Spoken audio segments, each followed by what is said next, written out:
আমি বাসমতি চাল ভিজিয়ে রেখেছিলাম, তাতে নুন দিয়ে ভিজিয়ে জল ঝরিয়ে তুলে রেখে কিছু আমন্ড কেটে নিয়েছি, গোটা গরম মশলা আছে, তার সঙ্গে আছে জয়িত্রী, কিশমিশ আছে আর আমন্ড আছে।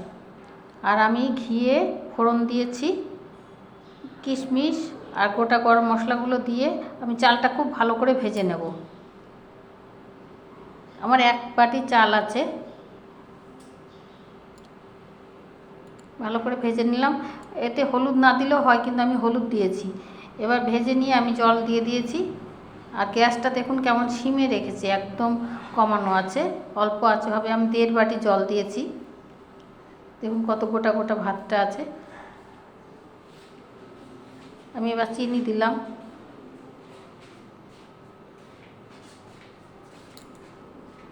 একটু গুঁড়ো গরম মশলার গুঁড়ো দিলাম,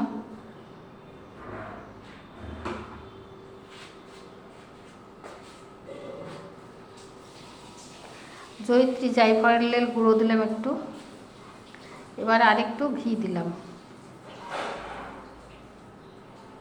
এটা সহজেই ভগবানের ভোগ তৈরি হয়ে গেল আমার। এইভাবে ঘরে বেশি কিছু না থাকলেও ভগবানকে এইভাবে ভোগ দেওয়া যায়। আমি আজকে এইভাবেই রান্না করলাম।